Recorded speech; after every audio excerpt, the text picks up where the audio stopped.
A very good morning to you all. How are you? I think all are well.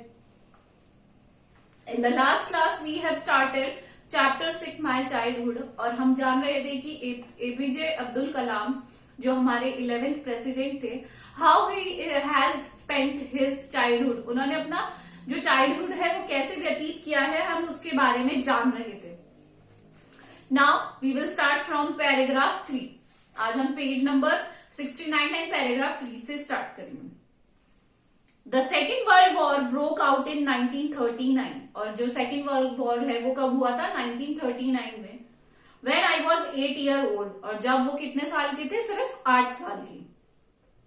For reasons I have never been able to understand, a sudden demand for tamarind seeds erupted in the market. But मुझे आज तक ये समझ में नहीं आया कि जो इमली के बीज है, टैमरिन क्या होती है? इमली के बीज है, उसकी डिमांड इतनी क्यों बढ़ी उस टाइम पर. I used to collect the seeds and sell them to a provision stock on mosque street. मैं क्या करता था? इमली के बीजों को इकट्ठा करता था और उन्हें एक पास की जो दुकान है वहां पर क्या करता था? बेच देता था, सेल कर देता था. A day's collection would fetch me the princely sum of 1 anna. Princely सम मतलब एक जनरस अमाउंट, मुझे 1 आना मिल जाता था. My brother in law Jalaluddin would tell me stories about the war. मेरे जो ब्रदर इन लॉ थे, मेरी सिस्टर के हस्बैंड यानी जलालुद्दीन, वो मुझे उसकी स्टोरी सुनाते थे वॉर की, which I would later attempt to trace in the headlines in Dinamani. मतलब मैं उस टाइम पे क्या करना चाहता था? उनको हेडलाइंस को बाद में मैंने सुनने की और कोशिश करी उनको जानने की.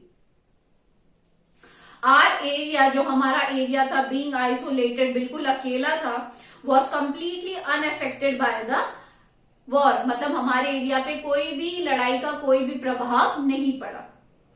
But soon India was force to join allied forces. Allied forces होती है the armies of UK and USA and Russia during the second world war. मतलब वहां पे लोगों को फोर्स किया गया कि आप अलाइड फोर्सेस को ज्वाइन करें and something like a state of emergency was declared. और वहां पे स्टेट ऑफ इमरजेंसी क्या कर दिया गया? डिक्लेयर कर दिया गया. The first casualty came in the form of suspension of the train halt at the Rameshwaram state.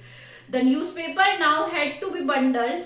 जो न्यूज़पेपर थे उन्हें बंडल बना दिया गया and thrown out from the moving train on the Rameshwaram road between Rameshwaram and Dhanusukodi. जो newspaper थे उन्हें fold कर कर उसमें आगे आग लगाई गई और मूविंग चलती ट्रेन से ही फेंका गया रामेश्वरम रोड पे, जो कि कहाँ था? रामेश्वरम और धानुषकोडी के बीच में था. That forced my cousin Samsuddin, who distributed newspaper in Rameshwaram, to look for a helping hand to catch the bundles. और फिर इसी कारण से जो मेरे कजन था समसुद्दीन, उसे फोर्स किया कि वो क्या करे, जो बंडल्स थे न्यूज़पेपर के उन्हें कैच करे. And as if naturally I filled the slot. और मैंने धीरे धीरे खुद ही स्लॉट को फिल कर दिया. Shamsuddin help me earn my first wages. और शमसुद्दीन ने ही मुझे मेरी पहला जो वेतन मिला उसको कमाने में हेल्प करी. Half a century later I can still feel the surge of pride in earning my own money for the first time. और हाफ अ सेंचुरी लेटर मुझे बहुत खुशी हुई थोड़े टाइम बाद, जब मुझे समझ आई कि जो अपनी मेहनत की कमाई होती है उसे कमाने में कितना मजा आता है. Every child is born with some inherited characteristic. कोई भी बच्चा हो वो अपनी कुछ ना कुछ कैरेक्टरिस्टिक्स लेकर या अपने अंदर कुछ अंदरूनी प्रतिभाएं लेकर पैदा उसका बर्थ होता है.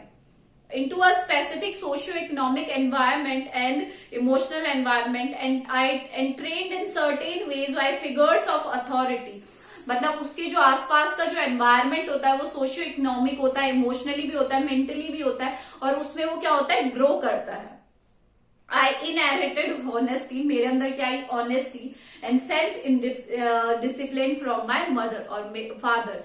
फादर से उन्होंने क्या सीखा? ऑनेस्टी सीखी और सेल्फ डिसिप्लिन सीखा. From my mother I inherited. और मदर से उन्होंने क्या क्या सीखा? Faith in goodness and deep kindness. Goodness दया, अच्छाई में अच्छाई करने से क्या होता है? काइंडनेस से क्या होता है? दयालुता से. And so did my 3 brothers and sister, उन लोगों ने भी यही सीखा। I had 3 close friend in my childhood, मेरे 3 क्लोज फ्रेंड थे चाइल्डहुड में, रामनिधा शास्त्री, अरविंदम एंड शिव प्रकाशन। All these boys were from orthodox Hindu Brahmin families. मेरे जो तीनों दोस्त थे वो ऑर्थोडॉक्स, बहुत ही रूढ़िवादी, पुराने विचारों वाली ब्राह्मण फैमिलीज को बिलोंग करते थे। As children none of us ever felt any different among ourself. जब हमारा बचपन चलता रहता है तो हमें पता नहीं होता कि हम दोस्त कौन सी कास्ट के हैं, क्रीड के हैं, कलर के, हमें कोई फर्क नहीं पड़ता। ऐसा ही उनके साथ भी था। Because of our religious indifferences and upbringing, हमारे पर हमारी अपब्रिंगिंग का, रिलीजियस इंडिफरेंस का कोई फर्क नहीं पड़ा। In fact Ramnidha Shastri was the son of Pakshi Lakshmana Shastri. जो रामनिधा शास्त्री था उनका दोस्त, वो था किसका बेटा था? पाक्षी लक्ष्मण शास्त्री का, who is the highest priest of the Rameswaram temple, जो कि सबसे ऊंचे प्रीस्ट पुजारी थे कहाँ के? रामेश्वरम टेम्पल के। Later he took over the priesthood of the Rameswaram temple. बाद में वो जाकर उन्होंने अपनी पिता की गद्दी संभाली। Father Arvindam went into the business of arranging transport for visiting pilgrims, और जो पिलग्रिम्स शरणार्थी वहां पर आते थे घूमने फिरने, अरविंदन ने उसका ट्रांसपोर्ट बिजनेस शुरू किया। एंड शिव प्रकाशन became a catering contractor for the southern railways. और जो उनका तीसरा दोस्त था शिव प्रकाशन, वो क्या बन गया? कैटरिंग का कॉन्ट्रैक्ट बनने लग गया। कहां पर बन गया? साउदर्न रेलवेज में। So this is all for today. Do the hard words. Thank you.